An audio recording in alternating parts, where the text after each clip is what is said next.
if suddenly there was a threat to this world from some other species, from another planet. Our obsession with antagonisms of the moment, we often forget how much unites all the members of humanity. Perhaps we need some outside universal threat to make us recognize this common bound. I occasionally think how quickly our differences worldwide would vanish if we were facing an alien threat from outside this world.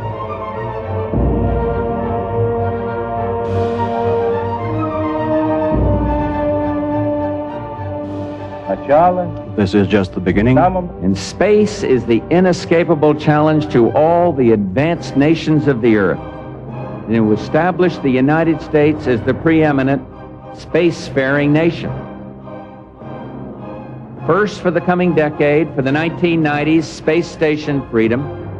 And next, for the new century, back to the moon, back to the future, and this time, back to stay. And then a journey into tomorrow, a journey to another planet, a manned mission to Mars. Back to the future. These words might have been more than a speechwriter's choice slogan. A space base on Mars, in the future or in the past?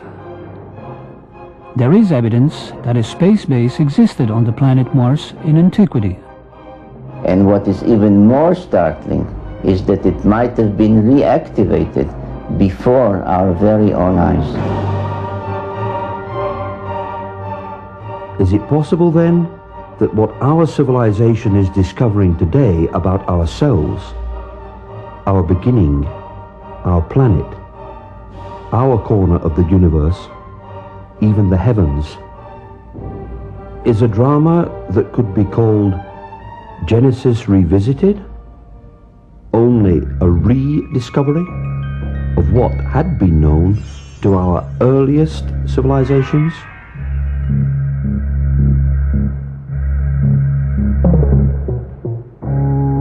The last decades of the 20th century have witnessed an upsurge of human knowledge that boggles the mind. Our advances in every field of science and technology are no longer measured in centuries or decades, but in years or even months. They seem to surpass in attainment and scope anything that man has achieved in the past. Man came out of the Dark Ages and the Middle Ages, reached the Age of Enlightenment, experienced the Industrial Revolution, entered the era of high-tech, the era of genetic engineering, the era of spaceflight.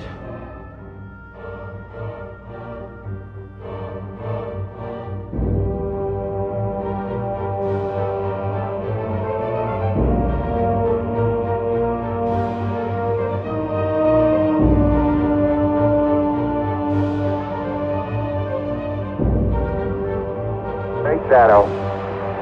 4 forward, drift into the right a little. 30 seconds forward, drift. We copy you down, Eagle. The Eagle has landed. Astronauts who land like eagles. In antiquity, they were called Anunnaki, those who from heaven to earth came.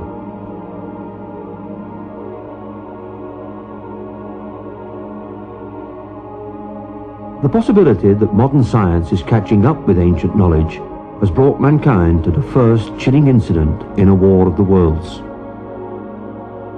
It rekindles a situation that has lain dormant almost 5,500 years, the incident of the Tower of Babel. In the Babylonian version of the biblical story, the people of Babylon were building a tower whose head shall reach the heaven, in which a Shem, a space rocket, was to be installed under the direction of their supreme god.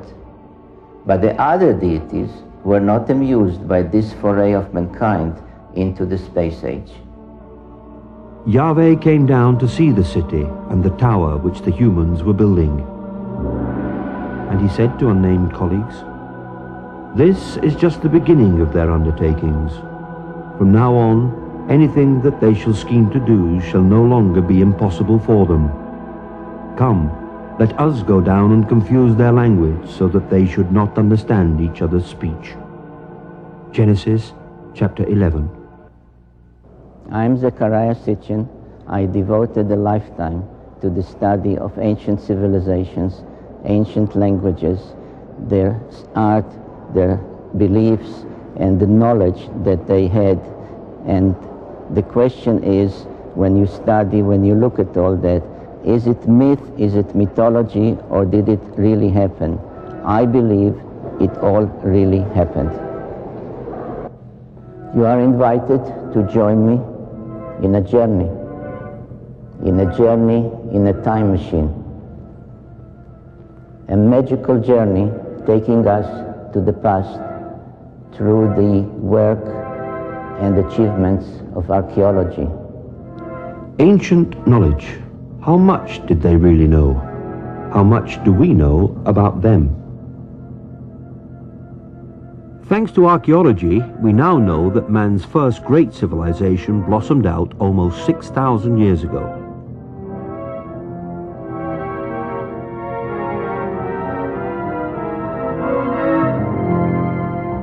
Older than the Greeks,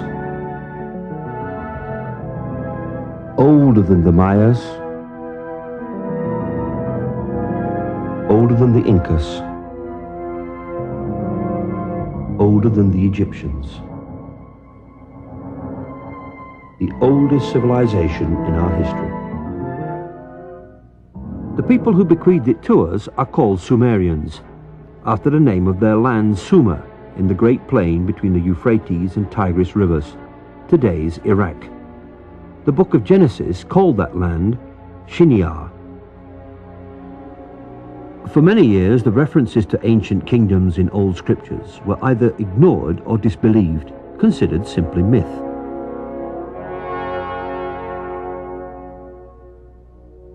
We now know that they were historical records of real, flourishing, and incredibly advanced cultures.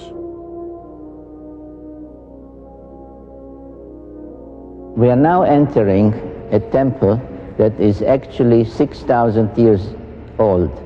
It is a temple that existed in a city called Erech, which until about 150 years ago was known only from the Bible, the biblical book of Genesis. And that temple was dedicated to a goddess, to a female called Inanna, known in later times as Ishtar. You can see here her features, a little damaged. Her divinity was marked by the pair of horns that she had.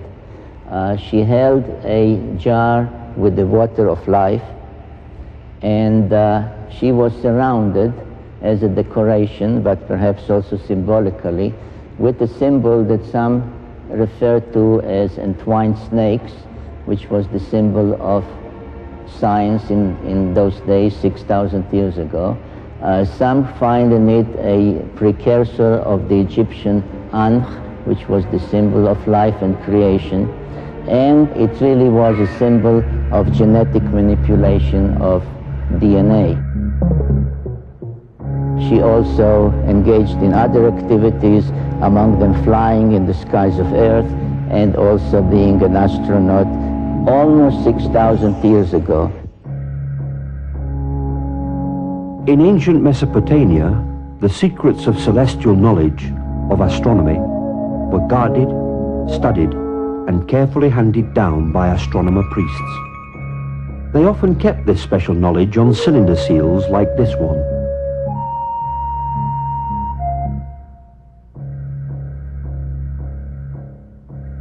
This clay tablet is the print of a seal about 4,500 years old.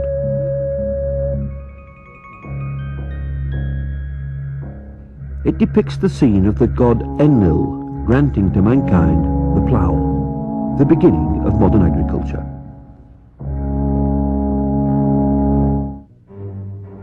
But very interestingly, we see at the top here, as the background of the cylinder seal, a depiction of the complete solar system, with the Sun in the center, and all of the planets we know of in their correct order, with their correct sizes.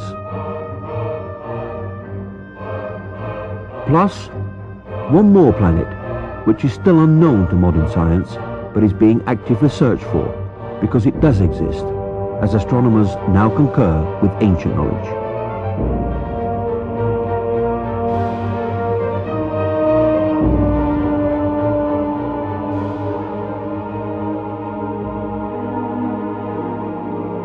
The heavens bespeak the glory of the Lord, and the vault of heaven reveals his handiwork. In August 1977, the American space probe Voyager 2 left Cape Canaveral on a journey that would eventually take it, several years later, to the vicinity of our solar system's outermost planets.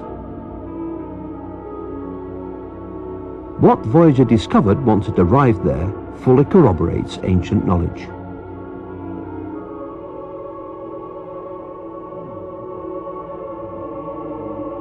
Oh my God! For the first time, man is actually seeing Uranus. And it is exactly as the Sumerians had described it 6,000 years ago. Yes, no doubt, though they had no telescopes, the Sumerians did describe Uranus as Mash Sig, meaning bright greenish. The Sumerians also explained why Uranus is tilted. Uranus took an almighty bang early on. A collision with something the size of Earth, traveling at 40,000 miles per hour, could have done it.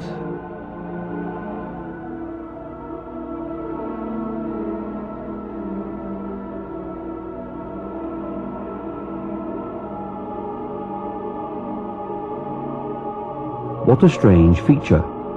Is it artificial? Was someone there on distant Miranda in the past? The Sumerians called Uranus planet which is the twin of Neptune, that is.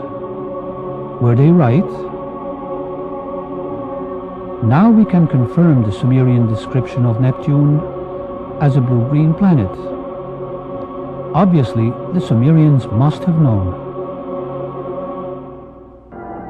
Is it possible that mankind is only just catching up with ancient knowledge? That the Sumerians were particularly at home with astronomy is evidenced by the fact that they had known, named, and listed all of the planets we know today, including those we ourselves rediscovered only in the past couple of centuries. Nudimud, the artful creator. Anu, he of the heavens. Anshar, foremost of the heavens. Kishar, foremost of firm lands. Rakish, the hammered bracelet. Lachmu, their god of war.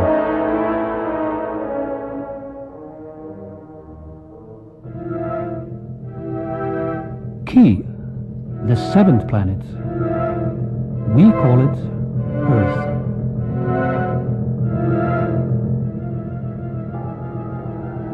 The seventh planet, the sacred number 7, 7 days in the week, 7 days of Genesis, 7 tablets of creation. Sumerian cosmogony answers many puzzles that still baffle modern science. Central to it was the tale of a celestial collision and knowledge of a solar system with 12 members. That ancient knowledge included the planets Uranus and Neptune, supposedly unknown until discovered in 1781 and 1846, and even Pluto, not discovered until 1930. But most surprising was the inclusion of one more large planet as the 12th member of our solar system. The story of this planet, as told by the Sumerians on their 7 tablets of creation, begins 4 billion years ago, when our solar system was much younger and our own planet Earth did not yet exist. Out of deep space, there appeared an intruder called Nibiru. Drawn into the center of our solar system, passing by Neptune and Uranus and Saturn and Jupiter, it faced an older planet called Tiamat.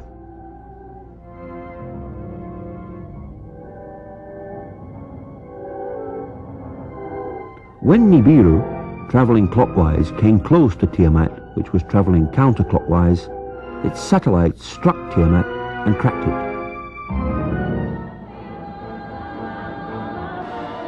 In a series of collisions, one half of Tiamat was smashed completely into bits and pieces. It became the comets, and became what the Bible and the Sumerian epic called the firmament, what we call the asteroid belt. The other half, what we now call Earth, was thrust into a new orbital position. It carried along Tiamat's main satellite, which became our moon.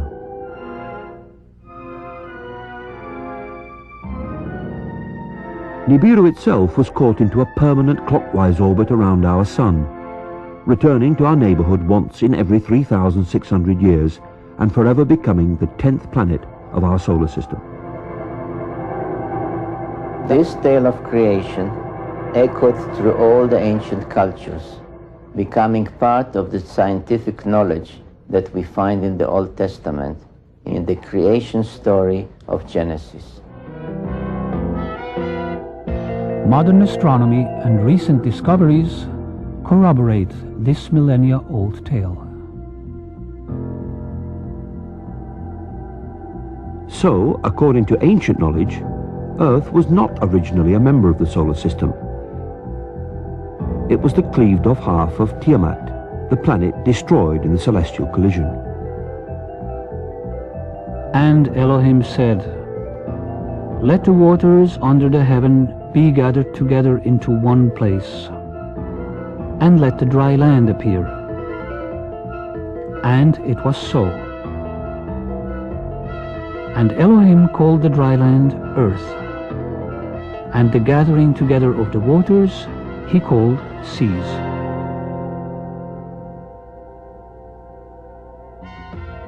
This is what the ancient peoples firmly believed. What does modern science have to say? Missing crust, half of it missing, sunk down and lies some 250 miles below the Earth's surface.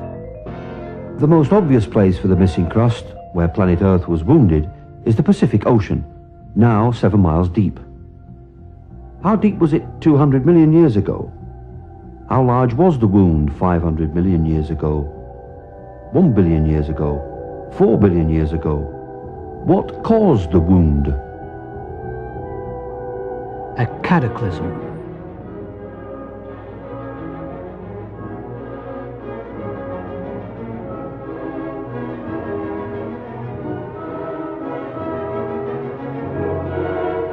Seven tablets of creation, 7 days of creation. Anunnaki, Elohim, Enuma Elish, Genesis. When in the heights heavens had not been named, and below earth had not been called, naught but primordial Apsu, their begetter, Mamu, and Tiamat, she who bore them all. Their waters were mingled together. No reed had yet been formed, no marshland had appeared. Enuma Elish.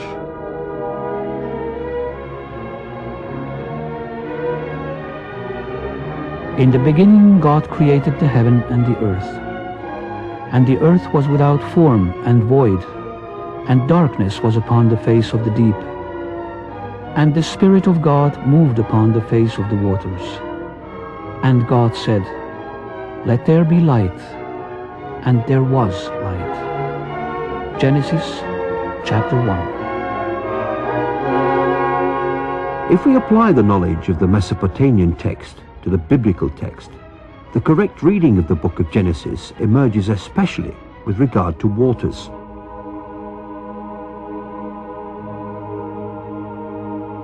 And Elohim said, "Let there be a firmament in the midst of the waters, and let it divide the waters from the waters."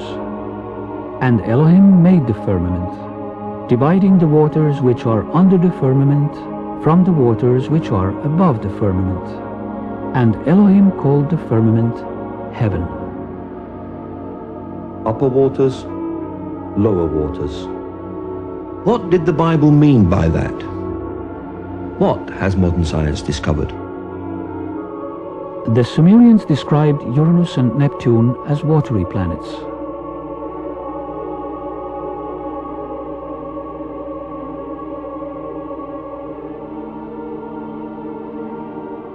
In 1979, 1980 and 1981, the Pioneer and Voyager spacecraft visited Jupiter, Saturn and their many moons, and found water everywhere, as ice on the surface and as water below the surface.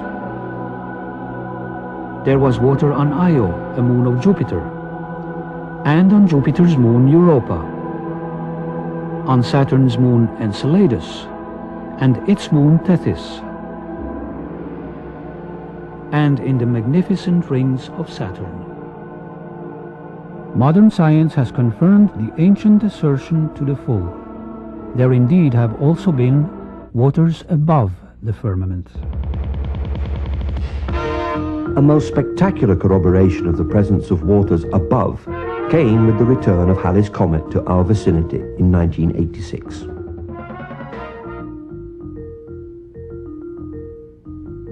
Water loss at 30 tons a second increases enormously. 70 tons a second.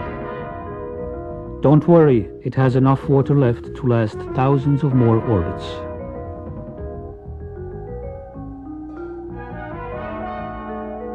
The core, half the size of Manhattan Island, contains melted ice. 4 billion years old, 90 million miles away from the Sun. Halley's Comet has been visiting us roughly every 76 years. Was it known even in antiquity? The unusual celestial object, reported in Babylonian texts to have been seen in the year 164 BC, is believed to have been Halley's Comet. Significantly, it was considered the scepter star of Israel. I see it, though not now. I behold it, though it is not near. A star of Jacob did course. A scepter of Israel did arise. Numbers 24:17.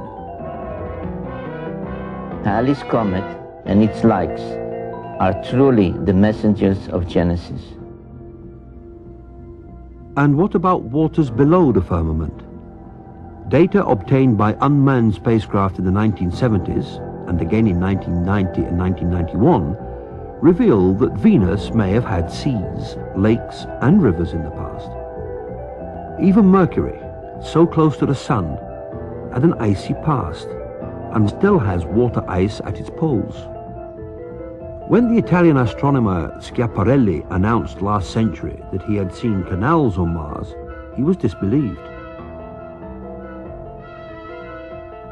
So was the American astronomer Lowell in 1916. But the unmanned spacecraft sent to Mars by NASA found evidence of ample water in that planet's past.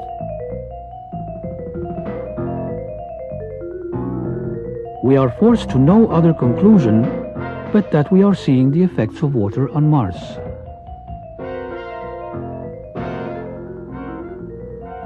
Mars once had enough water to form a layer several meters deep over the whole surface of the planet.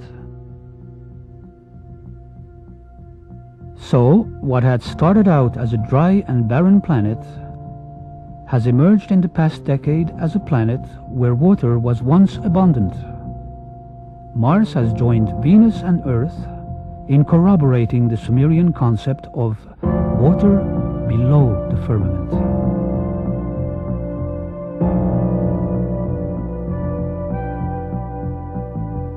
Anunnaki, Elohim, Enuma Elish, Genesis.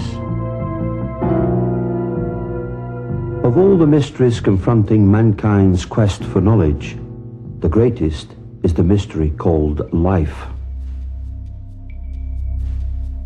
The Sumerians asserted that the seed of life was brought to Earth from space by Nibiru. Were they right?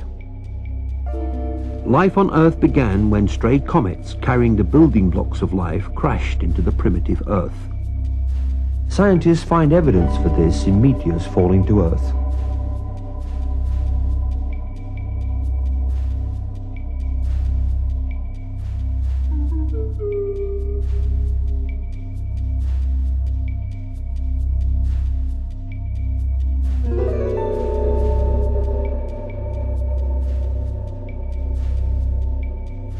What we are trying to find out in the meteorites is to see whether there are any of these molecules related to life. There are certain molecules like the amino acids which may be described as the building blocks of life. What does that imply is that all those events that led to life may be common in the universe. Directed panspermia is reviving the notion of seeding the Earth with the first organisms or spores from an extraterrestrial source. Not, however, by chance, but as a deliberate activity by an extraterrestrial society. 3.8 billion years ago, a primordial gene might have appeared whose message was the biblical injunction, "Go out into the world, be fruitful and multiply." This would be possible only in the case of extraterrestrial origin. Thus did evolution begin. As we read in the Bible, it was only after all the fishes of the sea, and all the fowl that fly the skies, and all the animals that fill the earth, and all the creeping things that crawl upon the earth, it was only then that Elohim created the Adam. We are not the oldest story of evolution, only its last few pages. Let's get back to the Sumerians' oldest writings. We read that their creators were the Anunnaki, the people who had come to Earth from Nibiru. In advance of their landing on Earth 445,000 years ago, they sent their robots to scout the unknown planet.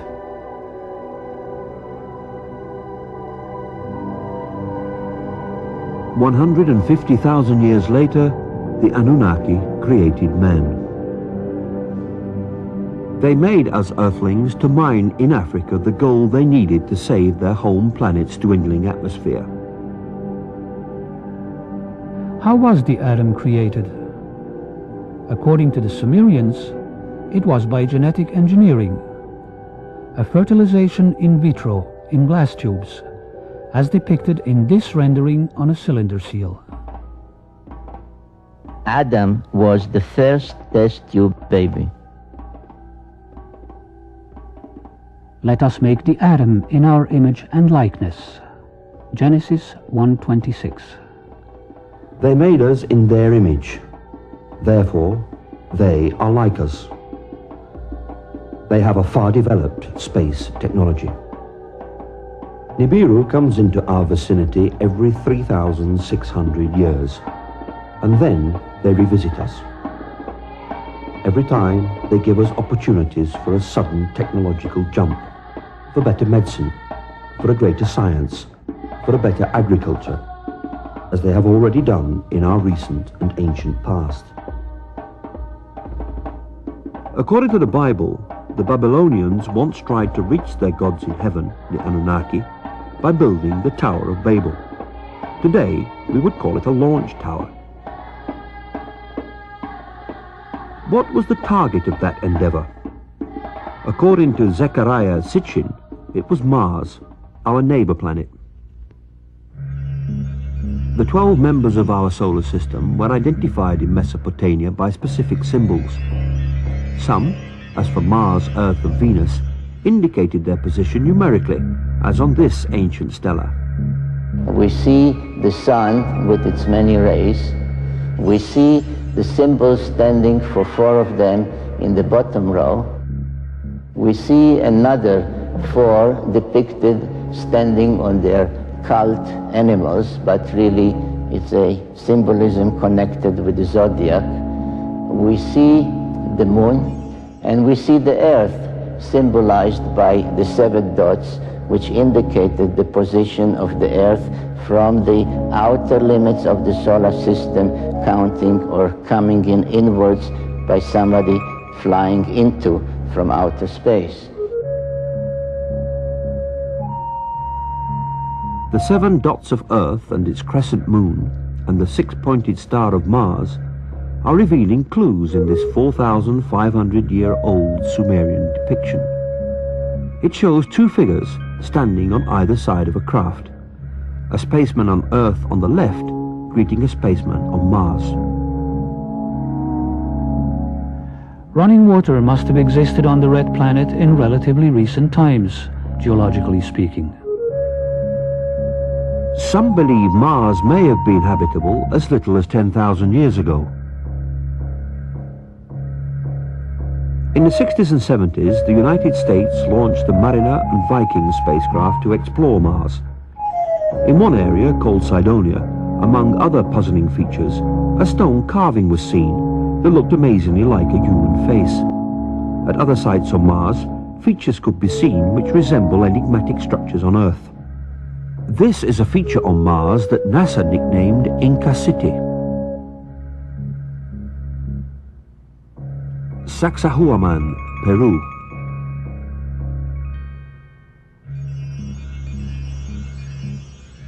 Mars.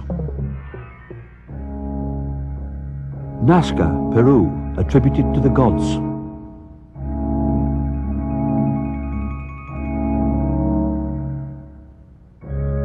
I was especially intrigued by independent researchers' suggestions in their reports that the orientation of the face and adjoining pyramid indicated they were built in alignment with sunrise at solstice time on Mars about 450,000 years ago.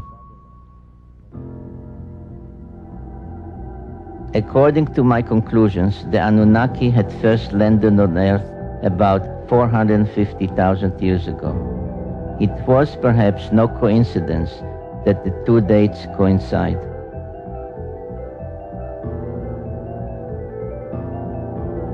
The only plausible theory is that someone, neither from Earth nor Mars, capable of space travel almost 500,000 years ago, had visited this part of the solar system and had left behind monuments both on Earth and on Mars. The only beings for which evidence has been found are the Anunnaki. The Sumerian tablets refer to the station planet Mars as the traveler's ship. I've taken it to mean that it was at Mars that the Anunnaki from Nibiru transferred to smaller spacecraft to reach Earth orbiting stations. Not once every 3,600 years, but on a more frequent schedule. The actual landing on and takeoff from Earth were performed by smaller shuttlecraft. From some other species, from another planet. Mars, sometime in its past, was the site of a space base. The unexplained, abrupt end of a Soviet space mission in 1989 suggests that the ancient space base has been reactivated. In October 1988, the Soviet Union sent 2 spacecraft to investigate Mars, named Phobos 1 and 2, after one of Mars' 2 moonlets.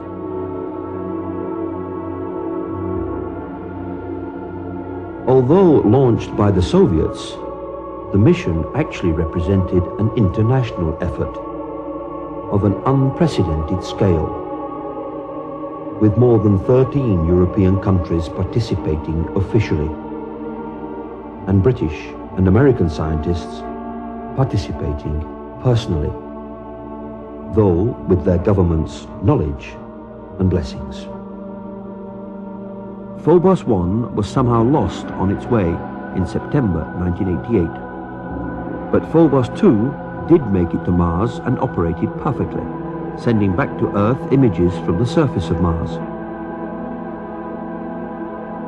On March 1, 1989, these pictures of a highly strange grid were received. The grid, here in the upper right, was shot both in the optical and in the infrared range.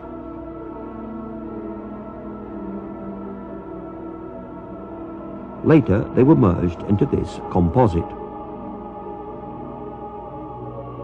And here is what this amazing grid looks like once the optical image is enlarged.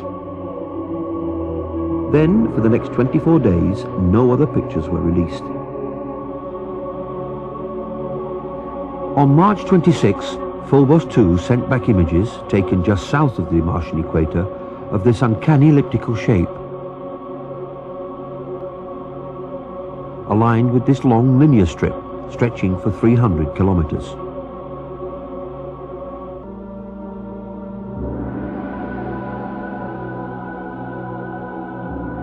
March 27, the Soviets announced sudden problems in keeping radio contacts with Phobos 2.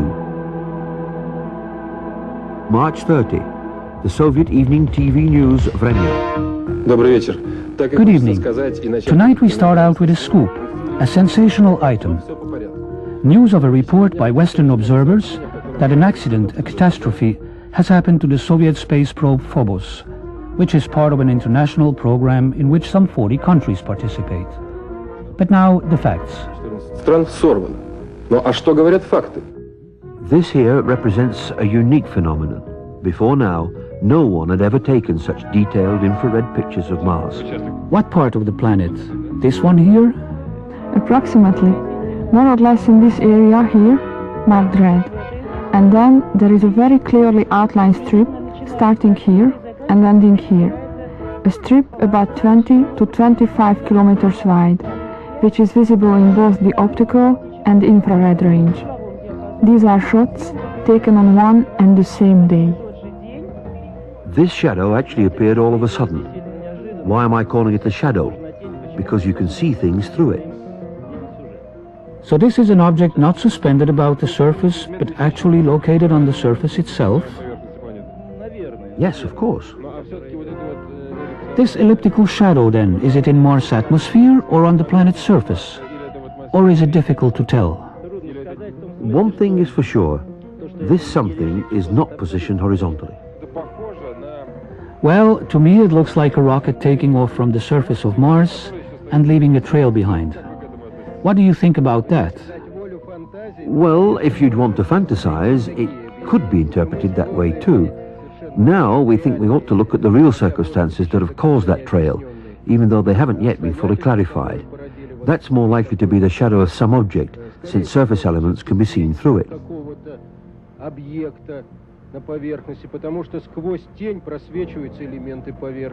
How long will it take to process all of the information to get more or less objective scientific results, rather than fantastic ones? Come back in a week. But 1 week later, no details. 3 weeks later, at a press conference, a scientist of the Soviet Space Research Institute offers this curious, unsolicited statement.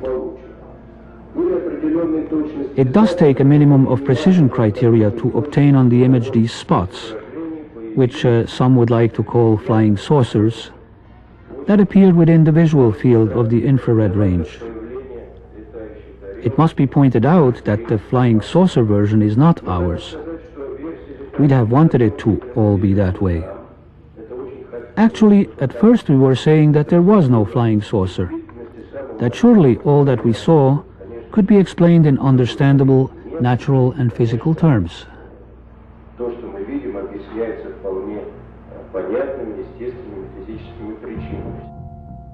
5 months later, in September 1989, British Channel 4 runs a news special on the Phobos mission to Mars. Last year, the Soviets launched 2 spacecraft to the planet, both named after the Martian moon, Phobos. Their mission was to photograph Mars and land probes on its moon. One was accidentally switched off by a mission operator. But the second reached Mars and transmitted pictures that are still puzzling Soviet scientists. As it swung over the equator, it took pictures from a height of 6,000 kilometers. This is an infrared photograph. It shows differences in temperature. The dark patches are colder. This section covers 600 kilometers. It shows objects down to the size of 2 kilometers. It's the most detailed infrared picture of the planet's surface. We have some very, very thin lines on the surface of Mars in the infrared, which means it's heat. I mean, it's not visible, it's heat. You could see it through clouds if you wanted to. These have a resolution, these have a width, I would guess, of 3 or 4 kilometers wide. You know, and that's a question of what it is. I certainly don't know, and the Russians aren't telling us. Scientists are also puzzled by this shadow pictured on the surface of Mars by both optical and heat-seeking cameras. They're convinced it's a shadow because they can see objects on the surface beneath. But a shadow of what? Finally, there's the mystery of the vanishing spacecraft. The Russians have yet to release the last picture transmitted by Phobos before it lost contact with ground control. But the Russians have said that it shows an object coming towards the spacecraft, an object which, in their words, should not have been there. The spacecraft was circling Mars, coming into the same orbit as the moons of Mars. And the last picture, they got halfway through it, and they saw something there which shouldn't be there. Professor Kapitsa makes the joke that it's Martian people. British scientists will be able to judge for themselves when the Soviets bring their pictures to a conference at Exeter next month. Because, of course, there must be a sensible explanation, mustn't there? But the Russians brought no pictures to Exeter. So, what about the spacecraft's disappearance? One possibility could easily be that a small meteorite, a small bit of rock, was in the same orbit of Phobos and hit it. But in an exclusive interview with us in October 1990 in Moscow, Professor Lev Mukhin of the Soviet Space Research Institute discredited the dust theory. There were attempts to hypothesize that there had been a collision between the space probe, which was then orbiting Mars in alignment with the orbit of Mars moonlet, and strands of dust surrounding the moon Phobos itself.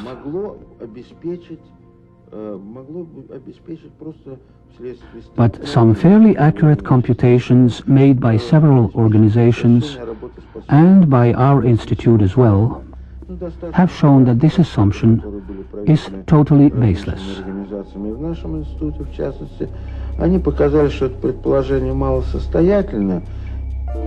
If not dust, then what? A long spell of silence followed until, in December 1991, former cosmonaut trainee and retired Soviet Air Force Colonel Marina Popovich held a surprise press conference at the Russian consulate in San Francisco, where she showed off this photograph, reportedly taken by one of the Phobos craft.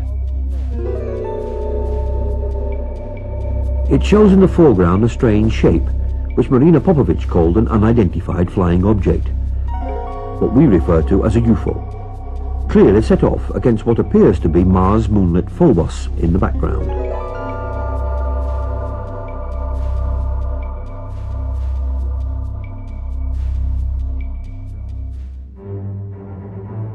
So, what about the mysterious shadow?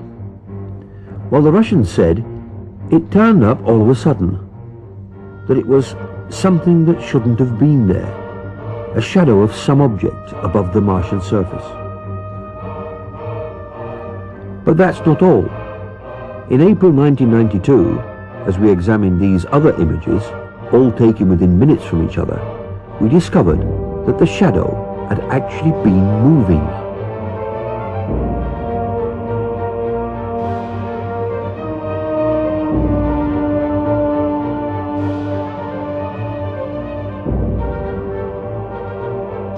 So the mystery remains, what caused the spacecraft to destabilize? Was it a malfunction, or was there an outside cause, perhaps an impact?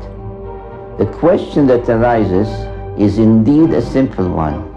Was the spacecraft Phobos 2 hit by something that put it out of commission?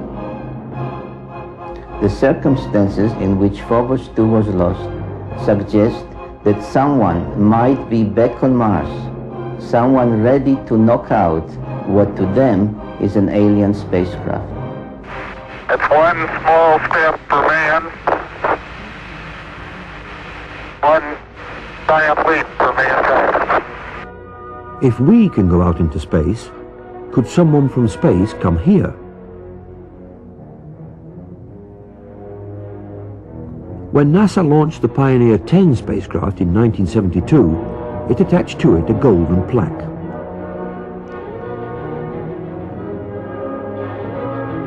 With this plaque, Pioneer carries a message to extraterrestrials about its home planet. Its symbols show the radio signature of our sun, where our planet is located, and what we looked like. As Pioneer 10 journeys on beyond the outer known planets, the data it is sending back is also being used to seek a possible 10th planet. Indeed, a March 1992 NASA press release stated, "Unexplained deviations in the orbits of Uranus and Neptune point to a large outer solar system body of 4 to 8 Earth masses on a highly tilted orbit, beyond 7 billion miles from the Sun." In the past 2 decades, astronomers have joined the search to look for one more planet in our own solar system. They designate such a planet Planet X, meaning both unknown and 10th.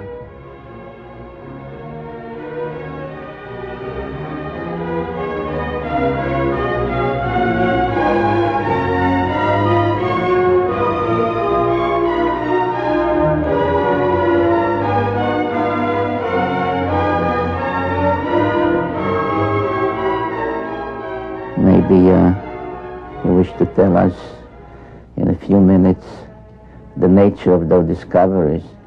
I'd be happy to, and you're absolutely right.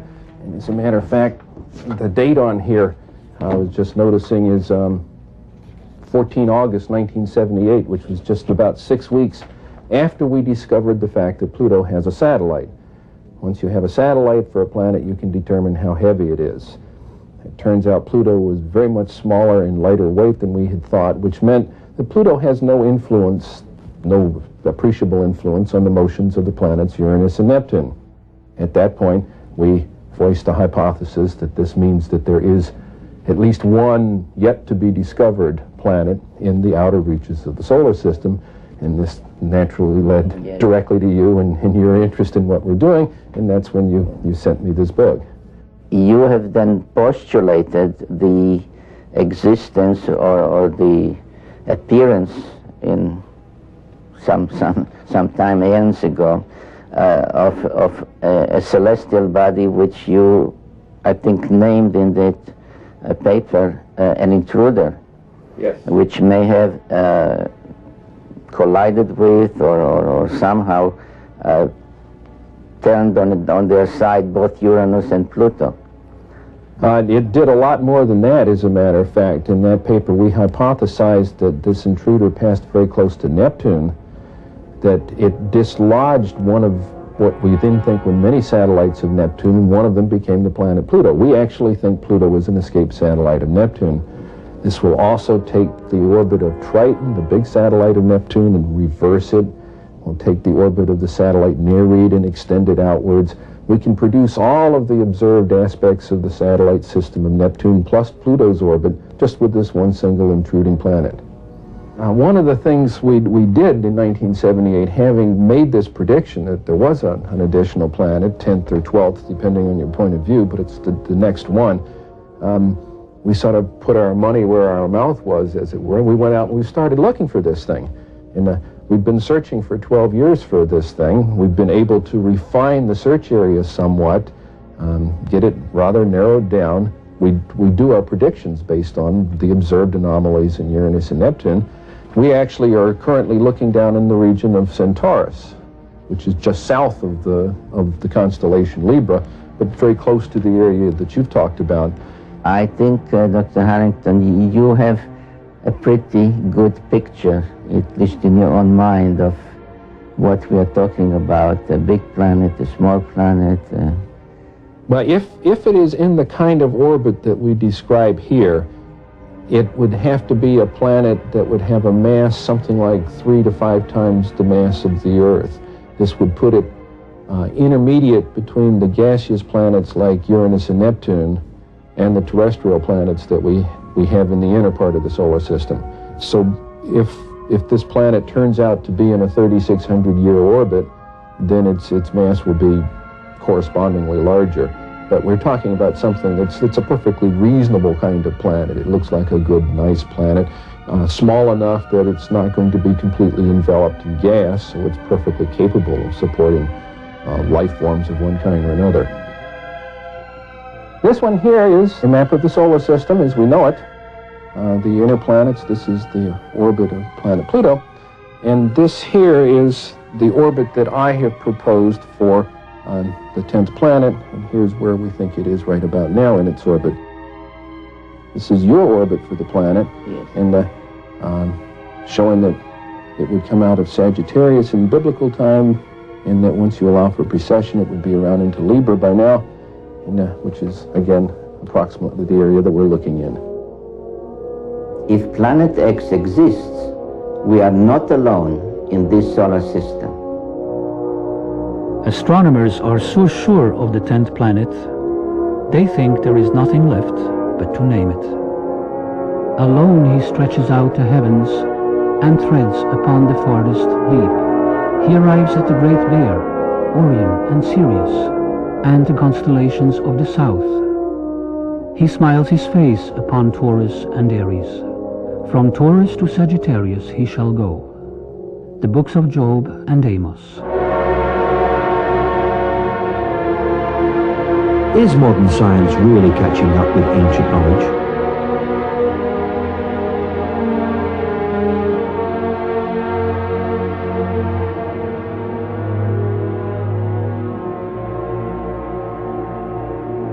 Modern science has indeed caught up with ancient knowledge of Nibiru and the Anunnaki.